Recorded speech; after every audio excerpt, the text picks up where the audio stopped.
India is an agriculturally important country. Two-thirds of its population is engaged in agricultural activities. Agriculture is a primary activity which produces most of the food that we consume. Besides food grain, it also produces raw material for various industries. तो India कृषि प्रधान देश है। 2/3 इसका population वो agriculture से related activities में ही engage है। Agriculture जो है वो एक प्राथमिक एक्टिविटी है, ठीक ना, प्राथमिक गतिविधि है जो कि इतना सारा फूड हम लोग को जिससे कि हम लोग को इतना सारा फूड मिलता है और हम उसे कंज्यूम कर सकते हैं। फूड ग्रेन्स के अलावा हमें दूसरे जो इंडस्ट्रीज़ हैं उनके लिए एग्रीकल्चर से रॉ मटेरियल भी मिलता है, जैसे क्लोथिंग इंडस्ट्रीज़ के लिए कॉटन मिल जाता है, ठीक है। तो can you name some industries based on agricultural raw material? तो यहाँ पे लिखा हुआ है moreover some agriculture products like tea, coffee, spices are also exported. आप कुछ ऐसे नाम बताइए इंडस्ट्रीज़ के जो एग्रीकल्चरल रॉ मटेरियल पे निर्भर होते हैं। टी, कॉफ़ी, स्पाइसेस, मसाले वगैरह वगैरह, ये सब एग्रीकल्चर से ही एक्सपोर्ट किए जाते हैं। टाइप्स ऑफ फार्मिंग, एग्रीकल्चर की बात कर ही रहे हैं तो फार्मिंग तो उसी का पार्ट हुआ ना। तो agriculture is an age old economic activity in our country. Over these years, cultivation methods have changed significantly depending upon the characteristics of physical environment, technical know-how and socio-cultural practices. तो जो खेती बाड़ी है, जो कृषि है, वो सदियों पुरानी इकोनॉमिक एक्टिविटी है, age old economic activity. Over these years, इन सभी पूरे सालों में हमारे जो मेथड्स है कल्टीवेशन के, एग्रीकल्चर के, बहुत इम्पॉर्टेंट तौर पे चेंज हुए हैं, इसके करैक्टरिस्टिक चेंज हुए हैं। और ये जो चेंज है वो फिज़िकल इन्वायरमेंट, टेक्नोलॉजिकल, हमें कितना पता है, व्हाट डू वी नो, जानकारी पे निर्भर होता है। और हमारी कल्चरल और सोशल प्रैक्टिसेस क्या हैं, हम अपना व्यावसायिक रूप से, सामाजिक रूप से कैसे निर्वाह कर रहे हैं। Farming varies from subsistence to commercial farming. तो सबसिस्टेंस फार्मिंग क्या होता है कि अपने गुजारे के लिए जो फार्मिंग करते हैं उसको सबसिस्टेंस फार्मिंग कहते हैं। कमर्शियल मतलब व्यावसायिक रूप से पैसे कमाने के लिए। At present in different parts of India the following farming systems are practised. तो कौन कौन से सिस्टम है फार्मिंग के प्रैक्टिस है? पहला है प्रिमिटिव सबसिस्टेंस फार्मिंग, फिर है उसी का पार्ट आ गया हमारा झूमिंग, और फिर इंटेंसिव सबसिस्टेंस फार्मिंग, फिर कमर्शियल फार्मिंग एंड देन हमारा प्लांटेशन है। ओके, कमर्शियल फार्मिंग का एक बड़ा हिस्सा प्लांटेशन है। चलिए पढ़ते हैं पहले प्रिमिटिव सबसिस्टेंस फार्मिंग। तो पहले के लोग अपने जीवन निर्वाह के लिए कैसे फार्मिंग करते थे? This types of farming is practice in few pockets of India. Primitive subsistence farming is practiced on small patches of land with the help of primitive tools like hoe, dao and digging sticks. तो ये जो farming है बहुत कम हिस्सों में India के practice किया जाता है, छोटे छोटे पैचेस ऑफ लैंड पे होता है और पुराने टूल से होता है, जैसे कि कुदाल, होल, दाव जो खुरपी को कहते हैं, खुरपी को आप सभी जानते हैं, कुदाल को हो, दाव को खुरपी, डिगिंग स्टिक्स छड़ी जो होती है उससे भी की जाती है, ठीक है। तो एंड फैमिली कम्युनिटी लेबर, इसमें फैमिली और समुदाय का मेहनत लगता है, लेबर लगता है, परिश्रम लगता है। This type of farming depends upon monsoon, natural fertility of soil and suitability of the environmental conditions to the crops grown. जैसे कि हमें स्वीट पोटैटो को उगाना है तो वो प्रिमिटिव सब्सिस्टेंस फार्मिंग का ही पार्ट है, क्योंकि ये मानसून पे निर्भर है। एक्चुअली हर क्रॉप अपने फिज़िकल इन्वायरमेंट पे निर्भर होता है। तो ऐसे ही इसका बड़ा हिस्सा हम लोग कोई टेक्नोलॉजिकल इसमें सुविधा नहीं लगता है, तो ये नेचर पे ही निर्भर रहेगा ना। तो मानसून पे निर्भर है, बारिश, सॉइल में कितनी फर्टिलिटी है, इन्वायरमेंट के कंडीशंस सूटेबल हैं कि नहीं। It is a slash and burn agriculture. झूम कल्टीवेशन को स्लैश एंड बर्न एग्रीकल्चर भी कहते हैं, तो इसका पार्ट है झूम। तो ये कोई शक नहीं होगा कि इसको भी स्लैश एंड बर्न एग्रीकल्चर ही करते हैं। स्लैश मतलब होता है काटो, जो हमने फसल उग गए, अब उसको हार्वेस्ट करो, काटो, स्लैश करो और उस बच्चे को से भूसा वगैरह जो भी हो उसको जला दो।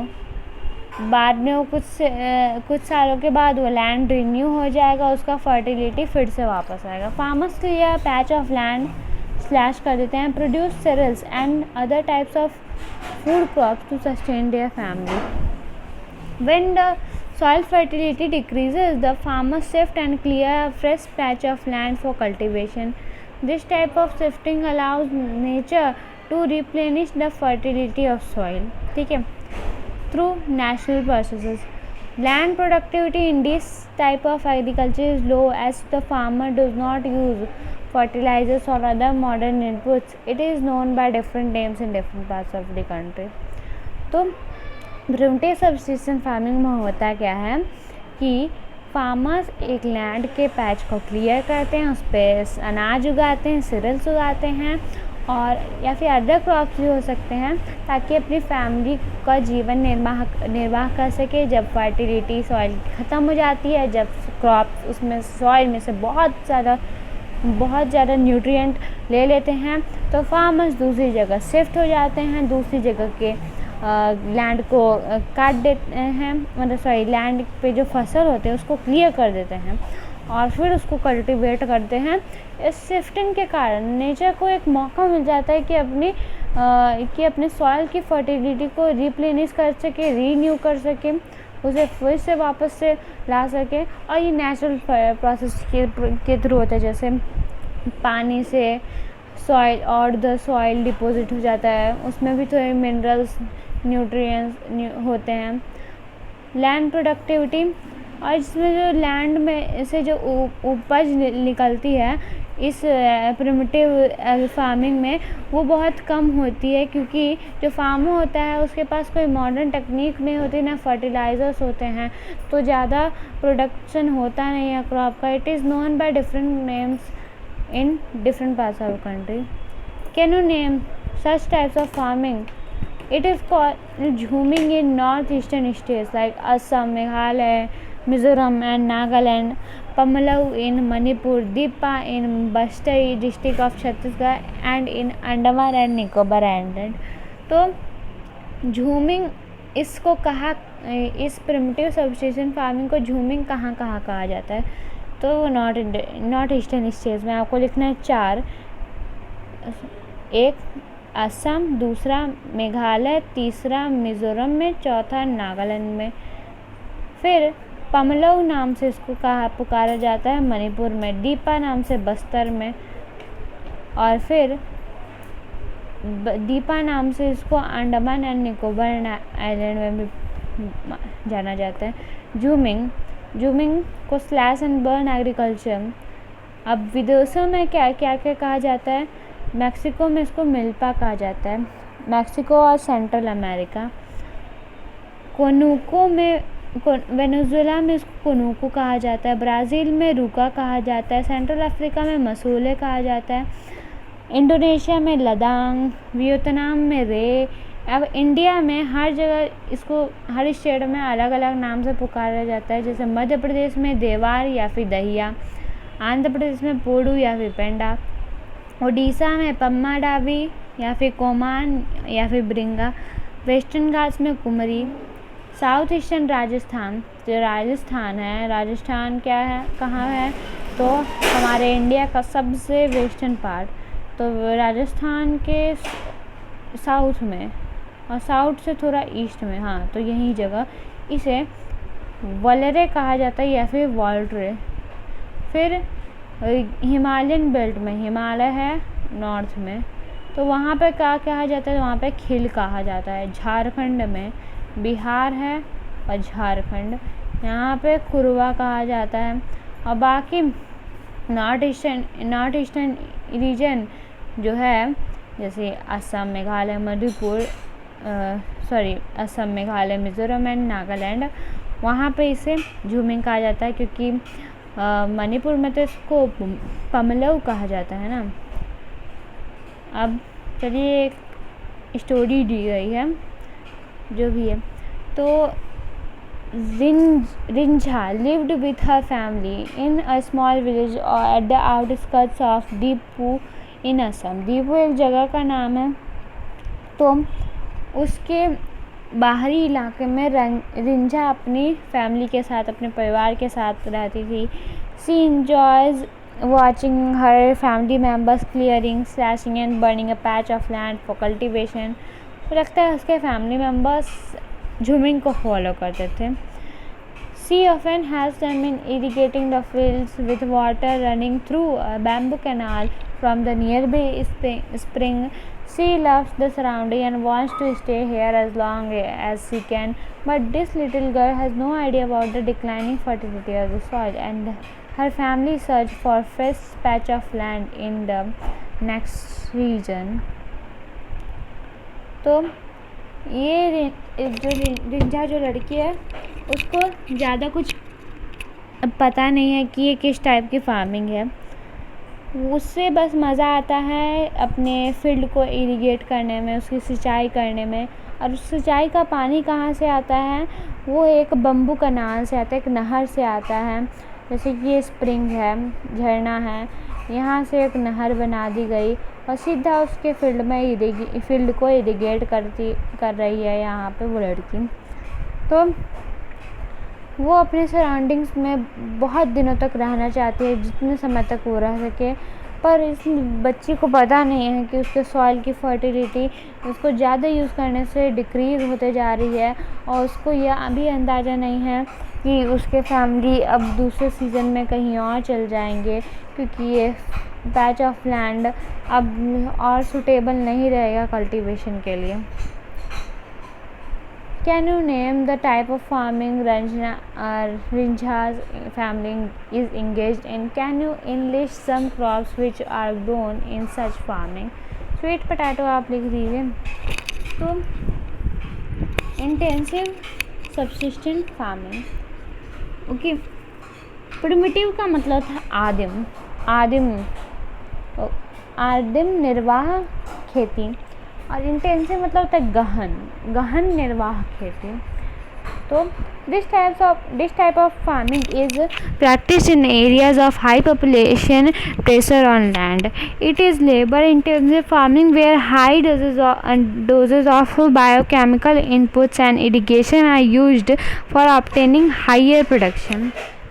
तो इस फार्मिंग में को ऐसी जगह पे प्रैक्टिस किया जाता है जहाँ पे पहले से ही काफ़ी ज़्यादा पॉपुलेशन भरी पड़ी हो। इसमें लेबर की काफ़ी आवश्यकता रहती है, और इसमें कुछ बायोलॉजिकल और केमिकल इनपुट्स भी लगते हैं। मतलब फर्टिलाइजर्स का इस्तेमाल होता है। इरिगेशन का बहुत ही ज़्यादा सिंचाई उसमें बहुत करनी पड़ती है, ताकि ज़्यादा से ज़्यादा उपज हो सके, ज़्यादा से ज़्यादा प्रोडक्शन हो सके। Can you name some of the states of India where such farming is practised? ऐसे फार्मिंग को कहाँ कहाँ प्रैक्टिस किया जा सकता है? तो मेनली वेस्ट बंगाल लिख सकते हैं, आंध्र प्रदेश लिख सकते हैं। यहाँ पे पॉपुलेशन की कोई कमी नहीं है। Through the right of inheritance leading to the division of land among successive generation had rendered land holdings as uneconomical. The farmers continue to take maximum output from the limited land and in the absence of alternative source of livelihood. Thus, there is an enormous pressure on the agricultural land. तो ये land intensive farming के लिए जो land मिलती है वो विरासत में दी जाती है फार्मर्स को। जब पिता द्वारा अपने बच्चों के बीच लैंड का डिवीज़न होता है, अपने आने वाले जो पीढ़ियाँ होती हैं उसमें लैंड का डिवीज़न होता है, तो ये मेनली अलाभकारी होता है क्योंकि फार्मर्स एक ही लैंड पे डिपेंड होते हैं ताकि वो मैक्सिमम से मैक्सिमम आउटपुट निकाल सकें। जब वह उनके जो पीढ़ियों के पास और ऑप्शनल सोर्स ऑफ लिवलीहुड, उनकी जीविका के लिए दूसरा सोर्स या फिर स्रोत नहीं रहता है, तो वे मैक्सिमम से मैक्सिमम आउटपुट निकालने के लिए इस पे प्रेशर बना देते हैं इस लैंड पे। तो ये एक इंटेंसिव सब्सिस्टेंस फार्मिंग का एग्जाम्पल बन जाता है। द कमर्शियल फार्मिंग, कमर्शियल मतलब व्यावसायिक खेती क्या होती है? The main characteristic of this type of farming is the use of higher doses of modern inputs. इसमें बहुत ही ज़्यादा मॉडर्न इनपुट्स लगते हैं, जैसे इसमें HYV सीड्स लग जाते हैं, हाई यील्डिंग वैरायटी, बहुत अच्छा उपज देते हैं। केमिकल फर्टिलाइजर्स होते हैं, इंसेक्टिसाइड्स होते हैं, पेस्टिसाइड्स होते हैं ताकि अपने उपज को बचाया जा सके किसी डिजीज़ से, किसी छोटे मोटे कीड़े से। In order to obtain higher productivity, the degree of commercialisation of agriculture varies from one region to another. तो कहीं जगह थोड़ी बहुत ही व्यवसायी तौर पे खेती होती है, कहीं जगह बहुत ही इंटेंसिव खेती बाड़ी होती है एक ही क्रॉप की। For example, rice at commercial crop in Haryana and Punjab, but in Odisha it is subsistence crop. तो राइस को हरियाणा पंजाब में ज़्यादा से ज़्यादा पैसे कमाने के लिए उसको खेती किया जाता है, उस राइस की उपज की जाती है, पर ओडिशा में उसको जीवन निर्वाह के लिए प्रोड्यूस किया जाता है। Can you give some more examples of crop which may be commercial in one region and may provide subsistence in another region? तो वीट भी है, वो पंजाब और हरियाणा का कमर्शियल क्रॉप है, पर मध्य प्रदेश में उसको सब्सिस्टेंट के तौर पे भी यूज़ किया जाता है। पंजाब एंड हरियाणा मेनली अपने क्रॉप्स को प्रोड्यूस करते हैं ज़्यादा से ज़्यादा पैसा कमाने के लिए, पर ऐसे दूसरे स्टेट्स हैं जो अपने जीवन निर्वाह के लिए ऐसे क्रॉप्स को प्रोड्यूस करते हैं। प्लांटेशन मतलब होता है वृक्षारोपण। It is also type of commercial farming. In this type of farming, a single crop is grown on a large area. एक ही टाइप के क्रॉप को, एक ही वैरायटी के क्रॉप को एक बड़े से एरिया में, बड़े से क्षेत्रफल में उगाया जाता है। The plantation has an interface of agriculture and industry. तो प्लांटेशन वह जगह है जहाँ पे मिलन होता है, एक तरह से आधार फलक होता है एग्रीकल्चर का और उद्योग का। Plantation cover large tract of land using capital intensive inputs. Plantation में लैंड का बड़ा हिस्सा कवर होता है और इसमें पूंजी की बहुत ज़्यादा ज़रूरत होती है, और ये जो पूंजी होती है वो उसके साथ साथ प्रवासी मज़दूरों को भी प्लांटेशन में काम करने के लिए लाया जाता है। All the produce is used as raw material in the respective industries. जो प्लांटेशन से जो उपज निकलती है उसको उसके उससे रिलेटेड इंडस्ट्रीज में भेज दिया जाता है। In India tea, coffee, rubber, sugar cane, banana are important plantation crops. Tea in Assam and North Bengal, coffee in Karnataka are some of the important plantation crops grown in these states. तो north Bengal और असम में T को plant किया जाता है, जबकि कर्नाटका में coffee को। तो ये इम्पॉर्टेंट प्लांटेशन क्रॉप्स हैं। Since the production is mainly for market, a well developed network of transport and communication connecting the plantation areas, processing industries and markets place an important role in the development of plantation. तो इसको develop करने के लिए, इस type की खेती बाड़ी को डेवलप करने के लिए बहुत ही विकसित नेटवर्क चाहिए होता है, ट्रांसपोर्ट का, परिवहन का और कम्युनिकेशन का, संचार का, ताकि जो क्रॉप्स को है वो इंडस्ट्री तक पहुंचाया जा सके और उस उद्योग में उसको प्रोसेस किया जा सके और फिर अल्टीमेटली मार्केट तक कंज्यूमर्स को पहुंचाया जा सके। तो जैसे बनाना को southern part of India, Kerala, Tamil Nadu वगैरह में प्लांटेशन में लाया गया है। अब बम्बू प्लांटेशन नॉर्थ ईस्ट में है, आप देख सकते हैं अरुणाचल प्रदेश, असम। ओके, तो क्रॉपिंग पैटर्न पे हम लोग आ चुके हैं। तो क्या स्वरूप होता है क्रॉप को लगाने का, जो भी हो, मतलब जो क्रॉप होता है उसका क्या क्या स्वरूप हो सकता है। You have studied the physical diversities and plurality of cultures in India. तो आपको पता है इंडिया में कितना फिजिकल डाइवर्सिटी, प्लेट्यूज है, पठार है, प्लेन है, माउंटेन्स है, बहुत सारी डाइवर्सिटीज़ है फिजिकली। तो इसमें संस्कृति की भी बहुत सारी प्लुरलिटी हैं, बहुत सारी बहुलता है। These are also reflected in agriculture practices and cropping patterns in the country. तो एग्रीकल्चर के तौर तरीक़ों में भी, क्रॉपिंग के पैटर्न्स में भी ये सब रिफ्लेक्ट हो जाता है। Various types of food and fibre crops जो रेशेदार क्रॉप्स होते हैं, जो रेशेदार फसल होते हैं, उनके कहते हैं। वेजिटेबल्स में, फ्रूट में, स्पाइसेस में, स्पाइसेस और कॉन्डिमेंट्स मसाले को कहते हैं। अच्छा, स्पाइसेस और कॉन्डिमेंट्स में डिफरेंस क्या होता है, लोग ये पूछते हैं। स्पाइसेस जायके को बढ़ाने के लिए होता है और कॉन्डिमेंट्स मेनली गार्निश के लिए, आफ्टर मील स्पाइसेस के लास्ट में यूज़ किया जाता है। ठीक है, जैसे धनिया। Constitute some of the important crops grown in the country. India has 3 cropping seasons, rabi, kharif and zaid. Okay, India में 3 तरीके के क्रॉपिंग सीजन्स होते हैं। पहला rabi crops are grown in the winter from October to December, harvested in summer from April June. तो दिसंबर अक्टूबर के बीच रबी को बो दिया जाता है और अब अप्रैल जून तक हार्वेस्ट कर दिया जाता है। Some of the important rabi crops are wheat, barley, peas, gram and mustard. तो वीट आपको पता है गेहूँ है, बार्ले है जौ, पी है मटर, ग्राम है चना, मस्टर्ड है सरसों।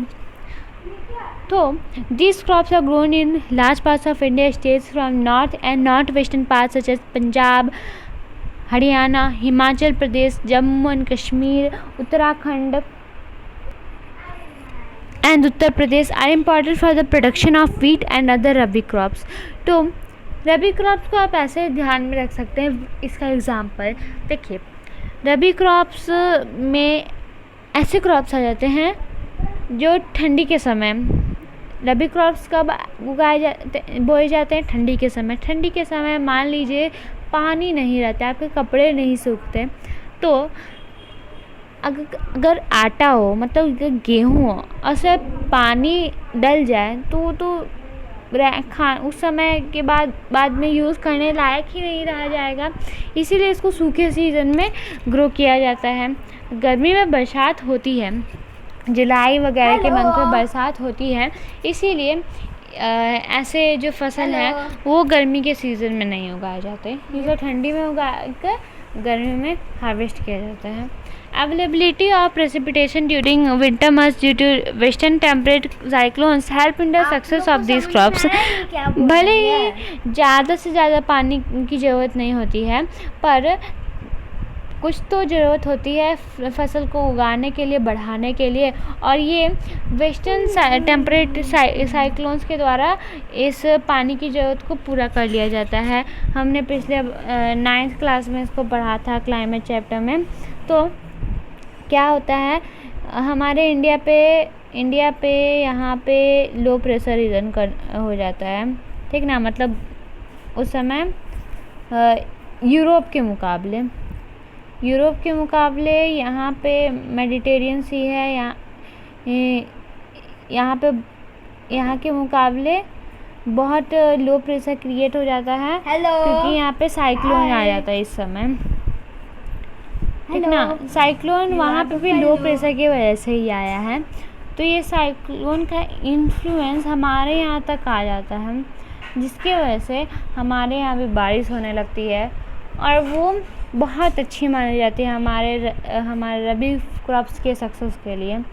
However, the success of the green revolution in Punjab, Haryana, Western Uttar Pradesh and parts of Rajasthan have also been important factors for the growth of above mentioned rabi crops का successful जो growth हो रहा है वो green revolution, हरित क्रांति के वजह से ही हो रहा है, मेनली पंजाब हरियाणा जैसे स्टेट्स में। तो ये हरित क्रांति बहुत ही इम्पोर्टेंट रोल प्ले कर रहा है रबी क्रॉप्स के लिए। जैसे कि मैंने बताया था कि उसमें पानी की बहुत कम ज़रूरत, बस सीमित ज़रूरत हुई, limited quantity of water is needed.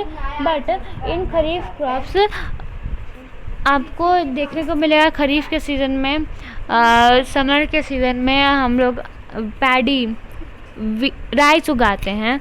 तो क्यों? उसे पानी की बहुत ज़रूरत है, उसको सिंचाई करने के लिए पानी की बहुत ज़रूरत होती है। तो ये बारिश के समय में मिल नहीं सकती। और बारिश का समय कब आता है? जुलाई जून।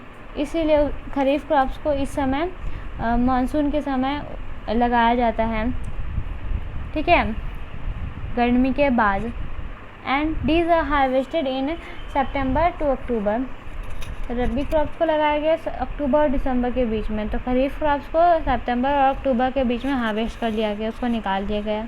तो पहला है paddy, maize, jowar, bajra, toor, arhar, moong, urad, cotton, jute, groundnut and soybean.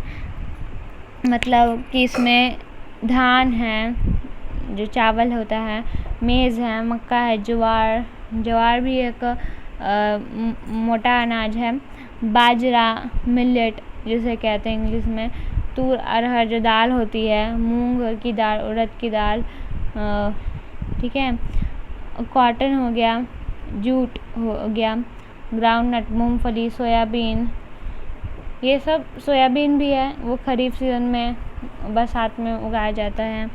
Some of the most important rice growing regions are Assam, West Bengal, coastal regions of Odisha, Andhra Pradesh, Telangana, Tamil Nadu, Kerala, Maharashtra, particularly the Konkan coast along with Uttar Pradesh and Bihar.